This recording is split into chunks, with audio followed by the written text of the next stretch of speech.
The rejection letter was printed on expensive paper, which somehow made it worse.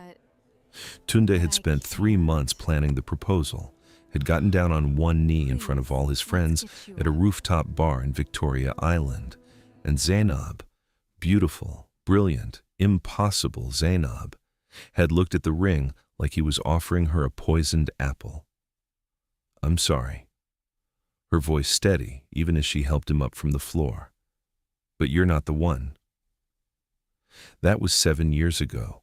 Tunde was married now, with a daughter, living in Abuja. He occasionally liked one of Zainab's Instagram posts just to prove to himself that there were no hard feelings. There weren't any. He had simply learned that the problem wasn't him. The problem was that Zainab Ibrahim was waiting for something that didn't exist. The thing about Zainab was that she was almost perfect herself, which made her believe that perfection was attainable. She was tall, with the kind of bone structure that made photographers weep. She had studied abroad, Cambridge naturally, and had come back with a first-class degree in economics and a manner of speaking that made boardroom men nervous. She ran her own consulting firm by the time she was 30. She had money. She had looks. She had intelligence. She had everything except a husband, and she had decided long ago that she would rather have nothing than have the wrong thing. Her mother had stopped asking about it. Her friends had stopped setting her up on blind dates. Even her church had given up trying to pair her with the eligible bachelors who showed up on Sundays, hoping to catch her eye. Zainab had made it clear. She was waiting for someone exceptional. She was waiting for the perfect man. On the surface, this seemed reasonable. Everyone wants their partner to be a good person, right? But for Zainab, good had morphed into something far more stringent. He had to be successful, but not in a way that made him arrogant. He had to be tall, but not so tall that she felt small. He had to be educated, but not so educated that he looked down on people who weren't. He had to be handsome, but not so handsome that women looked at him the way she looked at him, because that would make her crazy with jealousy. He had to be kind, but not weak, strong, but not domineering, ambitious, but not obsessed with money, religious, but not fanatical, traditional, but not backwards, modern, but not lost. It was like asking for a unicorn, and Zainab was waiting by the stable with a carrot. The rejections had piled up over the years. There was Sioun, the banker who was too obsessed with luxury goods. There was Adebayo, the lawyer who was too cynical.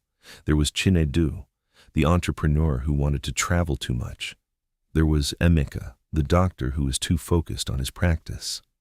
There was Damilola, the professor who was too bookish. There was Kunle, the architect who was too quiet. There was Adekunle, the accountant who was too cautious. There was Oluwasen, the engineer who didn't understand her work. There was Ifeoluwa, the banker who understood her work too well and wanted to compete with her. Each rejection came with a polite explanation. She was very good at explaining why men weren't right for her. She had a whole taxonomy of incompatibility. She could tell you exactly where they fell short, exactly what was missing, exactly why the missing piece made the whole man inadequate. By the time she was 38, her friends had stopped trying. Her family had stopped expecting. Her mother had given up and taken up gardening instead, which seemed to be her way of accepting that she would never be a grandmother. And Zainab, sitting in her perfectly decorated apartment with her perfectly organized life, had made peace with the idea that she would probably die alone. She told herself it was fine. She had her work. She had her friends, the ones who hadn't gotten tired of hearing about why men weren't good enough. She had her church. She had her book club. She had her yoga classes. She had her therapist, Dr. Adiola, who had somehow managed to not tell her that she was being unreasonable, which was either a sign of excellent professional ethics or a sign that Dr. Adiola also thought Zainab was delusional. It was on a Tuesday in March when everything changed. and it changed in a way that Zainab would never have predicted, which was probably the whole point. She was at her office, a sleek space in Ikoyi overlooking the lagoon, when her assistant buzzed in. "There's a man here to see you. He doesn't have an appointment, but he says it's urgent." Zainab was about to say no. She never saw people without appointments. It was a rule, but something made her pause. "What's his name?" "Bio," her assistant announced. "He says you went to secondary school together." Zainab frowned. She had gone to an all-girls secondary school. There were no men. Unless... "Send him in." The man who walked in was not what she expected. He was tall, yes, but in a way that suggested he wasn't used to his own height like he had grown into it and was still getting comfortable with the reality of it. He was wearing a simple gray shirt and jeans, which was either very confident or very poor fashion sense. His face was kind, she noticed, not classically handsome. His nose was slightly too big, his mouth slightly too wide, but there was something about the arrangement of his features that made her want to look at him. "Bayo Okoro," he offered, extending his hand. She shook it. "I'm sorry, I don't remember you from secondary school." "I went to Bishop's. My sister went to your school." "Adaize?" "She's in your year." Adaize, Zainab remembered her vaguely. She had been quiet, clever, had gone on to study medicine. "How is she?" "She's in London, actually, working at the NHS. She got married to another Nigerian doctor there. Very boring, very stable. The kind of marriage that works because both people are just decent people, you know?" He sat down without being asked, which was bold. "She came back to visit last month. And I was telling her about my business, and she mentioned, 'You should talk to Zainab Ibrahim. She's brilliant at strategy.' So I looked you up, and there you were, successful and unmarried, which seemed to surprise everyone on the internet." Zainab raised an eyebrow. "I'm not interested in being set up." "Good." He leaned back. "Because I'm not here to set you up. I'm here because I'm about to make a terrible business decision, and I thought maybe you could talk me out of it before I do something I regret." Despite herself, Zainab was intrigued. "What terrible business decision?" He pulled out his phone and showed her a spreadsheet. "I've been running a tech startup for 5 years. We've been moderately successful. We have about 50 employees. We have a good product, but we're growing too slow. A venture capital firm has approached me with an offer to take the company in a completely different direction. More aggressive growth, more investors, more money, more everything." "And?" Zainab prompted. "And I think it's wrong. I think they're going to destroy the culture of the company. I think they're going to push us toward profit instead of purpose. But everyone is telling me I'm insane. Everyone is telling me that I should take the money and run. My business partner is telling me that. My accountant is telling me that. My mother's definitely telling me that." "What do you want to do?" Zainab asked. "I want to grow slowly. I want to build something that lasts. I want my employees to feel like they're part of something that matters. I want to say no to money when it doesn't align with what I believe in." Zainab looked at the spreadsheet. She looked at the numbers. She looked at the young man sitting in her office, asking her advice, his face open and uncertain. "You're insane," he laughed. "Everyone said you'd say that." "No, I mean, you're insane if you take their money," she clarified. "Look at these growth metrics. You're growing at a sustainable rate.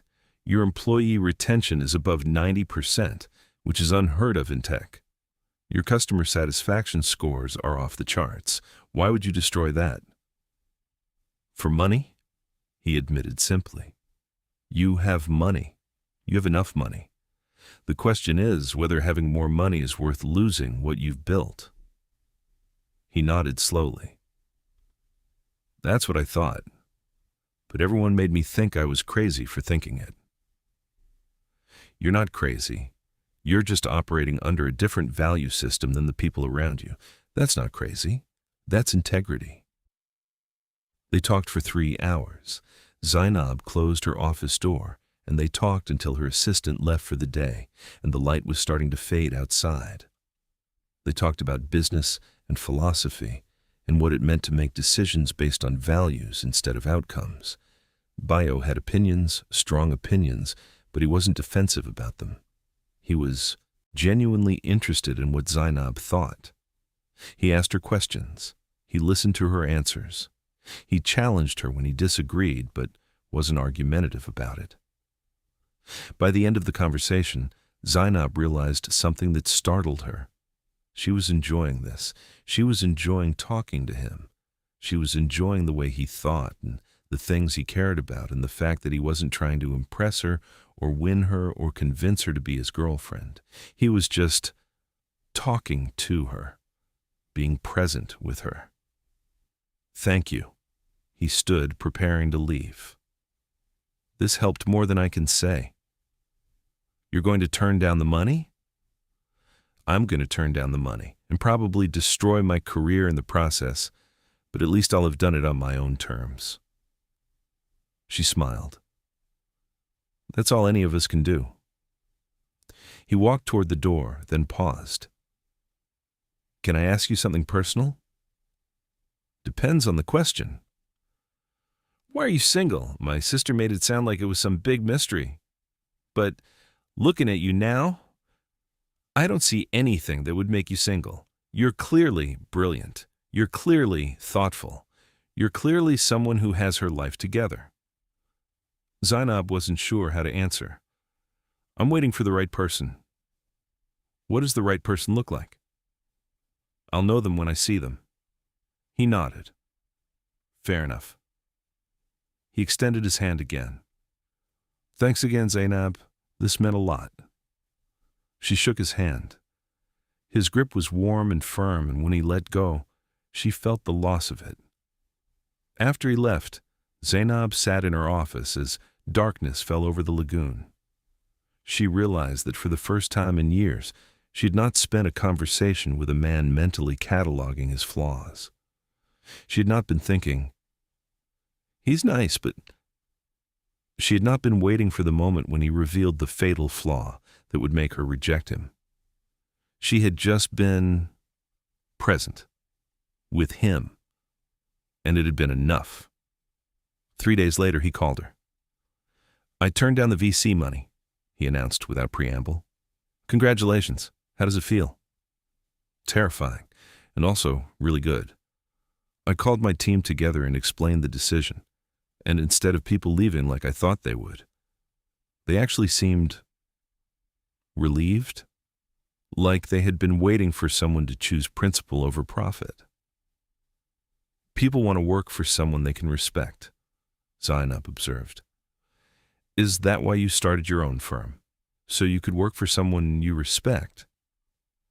"I wanted to be that person. I wanted to be someone I could respect." "Are you someone you can respect?" Zainab thought about that. "Mostly, I'm working on it." "Want to work on it over dinner?" She should have said no. She should have cited some reason why it was a bad idea.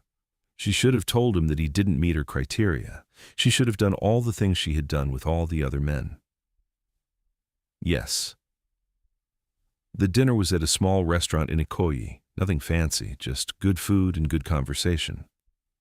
Bayo was funny in a way that didn't require him to be the center of attention. He was interesting without trying to perform interesting. He asked her about her childhood, and when she told him about how her father had always pushed her to be excellent, he didn't judge her father. "That sounds hard, having that kind of pressure." "It was, but it also made me who I am." "Do you like who you are?" She paused. "Most days." "What about the other days?" "The other days I think I'm too much, too ambitious, too critical, too unwilling to settle." "Is settling a bad thing?" In business, yes. In relationships, I don't know. Maybe I'm confusing settling with compromising. Maybe they're not the same thing. He nodded like he understood something. My business partner used to say that he wanted a love that made him better, not a love that required him to be less. I think about that a lot. Is he still your business partner? Yeah, he is. Great guy. Terrible love life, but great business partner. They went on more dates, once a week, sometimes twice. They went to restaurants and museums, and one time to a terrible Nollywood movie that they both hated, but spent the whole next date making fun of. They went to church together one Sunday, and when her mother saw them, Zainab could feel her trying not to get excited, which only made it more obvious that she was extremely excited. After 3 months of dating, Bayo took her to his apartment. It was in a converted colonial building in a Lekki, the kind of place that had character and history. It was exactly what she would have expected from him. Minimalist, but warm. Organized, but lived in. There were books everywhere, most of them about business and philosophy and history. I like your space. I like you. I know it's early, but I like you, and I think you should know that. Zainab felt something shift inside her, not the romantic movie kind of shift, but something deeper, something real. I like you too, but I'm scared. Of what? Of disappointing you. I have very high standards. I'm critical, I'm ambitious, I'm not always easy to be with. I know. I've spent 3 months watching you find fault with every restaurant we've been to and every movie we've seen and like. Yesterday, you gave the waitress a talking to about her water service, so I know. And you still like me? I still like you, not because you're perfect, but because you're real. Because you care enough to expect excellence from people, including yourself. Because you're not pretending to be someone you're not. That's not how people usually respond to me being critical. I'm not other people. 6 months later, he proposed. It wasn't at a fancy restaurant or in front of her friends. It was at his apartment on a Thursday evening after they'd cooked dinner together. He had a ring, a simple diamond on a white gold band that was exactly what she would have chosen for herself, which somehow made it more meaningful that he had chosen it for her. I know I'm not perfect, he began, getting down on one knee. I'm probably going to make a lot of mistakes. I'm probably going to say stupid things and forget important dates and do things that annoy you. But I promise that I'll always try. I promise that I'll listen when you're upset, and I'll trust you when you're right, and I'll admit when I'm wrong. And if you'll have me, I'd like to spend the rest of my life doing that. Zainab cried. Actually cried. Not the happy movie tears, but the real tears that came from deep inside, from a place that had been waiting for someone to show up exactly as promised. Yes. Yes, I'll have you. They got married a year later. Her mother cried at the wedding. Her friends remarked they had never seen her happier. Her colleagues were shocked that she had actually gone through with it, that she had actually found someone and actually committed to them. The thing that surprised everyone, though, was that after she got married, Zainab didn't change. She didn't become softer or less ambitious or less critical. She just became complete. She still criticized restaurants and movie choices. She still had very high standards. She still expected excellence. But now she had someone who understood that these things were part of what made her her. Someone who didn't try to change her or soften her or make her less. Someone who just accepted her. 2 years into the marriage, Zainab was pregnant. A planned pregnancy, a wanted pregnancy, a pregnancy that they had discussed and prepared for in the way that Zainab prepared for everything, meticulously. She was walking through the market one day, buying fabric for the nursery when she ran into Tunda. He was there with his wife and his daughter, who was about 5 years old now, all confidence and chaos, the way 5-year-olds are. "Zainab!" Genuinely happy to see her. "It's been so long. How are you?" "I'm good, really good actually. I'm married. Pregnant, in fact." "That's amazing. Congratulations. I'm so happy for you." "Thank you. And congratulations to you. I heard you got married." "I did. And it's good. It's good in a way I wasn't expecting. I wanted you to be the one, you know? For years, I wanted you to be the one. But now I look at my wife and my daughter, and I think, thank goodness you said no. Thank goodness I didn't spend my life waiting for someone to be something they couldn't be." Zainab smiled. "I'm glad I said no too. If I hadn't, I wouldn't be married to Bayo. I wouldn't be here. I would still be waiting." "Were you waiting for the perfect man?" "No. I was waiting for the right man, and that's a completely different thing. The perfect man doesn't exist, but the right man, the man who understands you and challenges you and loves you anyway, he's real. I found him." Tunda's wife came over with the daughter. "Who is this?" "This is Zainab, an old friend." "The one you proposed to?" his wife asked, and Zainab could see her sizing her up, trying to figure out what it meant that Tunda's ex-fiancé was happy. "That's me. But I said no, and it was the right decision for both of us." They talked for a few minutes more, the kind of conversation that happens between people who have shared history but have moved on to different lives. After they left, Zainab continued her shopping, thinking about perfection and rightness, and the difference between waiting for what you think you want and being open to what you actually need. That evening, she told Bayo about running into Tunde. "Did that bring up anything for you? Old feelings or anything?" "No. It made me realize something, though. I spent so many years waiting for perfect, and in doing so, I almost missed good. Actually, I did miss it.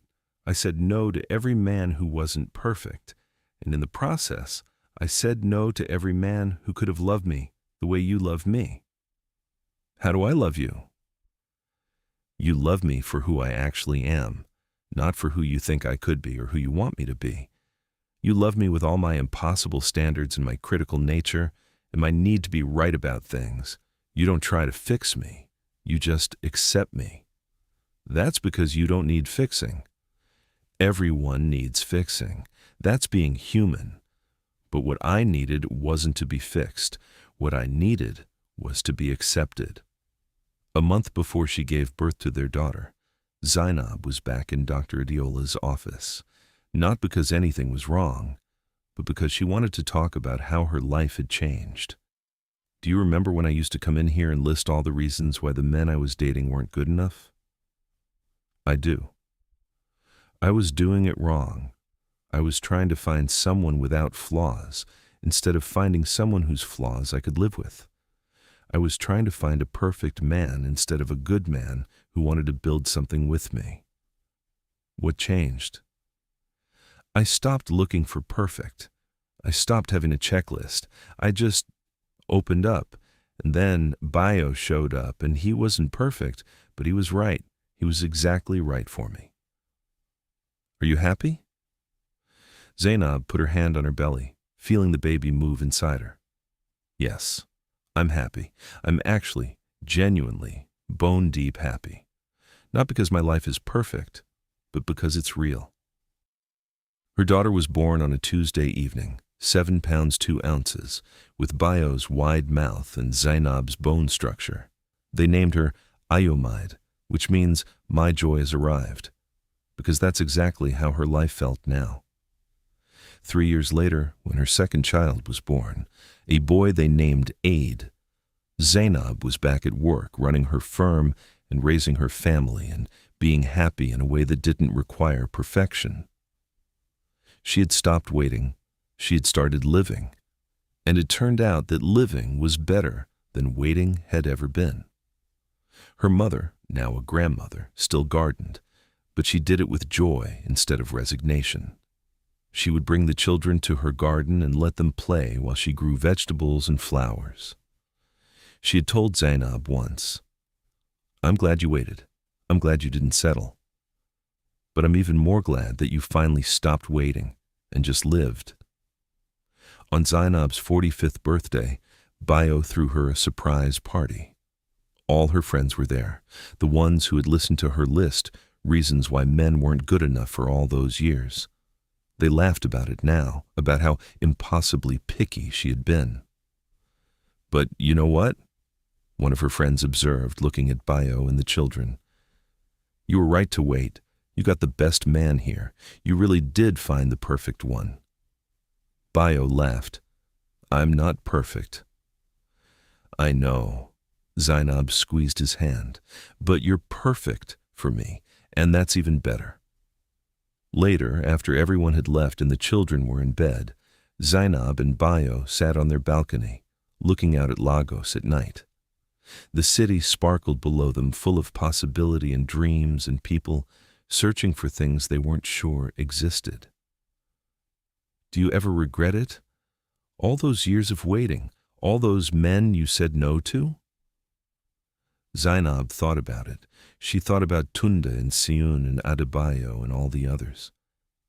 She thought about the life she could have had with them, the compromises she would have had to make, the ways she would have had to shrink herself to fit into their lives. "No, I don't regret it. I had to wait for you. I had to be ready. I had to learn the difference between perfect and right." And what is the difference? Perfect is what you expect. Right is what you get when you stop expecting and start accepting. Perfect is a myth. Right is real. She leaned her head on his shoulder, and they sat there in the Lagos night, listening to the sounds of the city, the man she had waited for, and the woman who had finally learned to stop waiting for something that didn't exist and had found something real instead. Did Zainab's journey speak to you?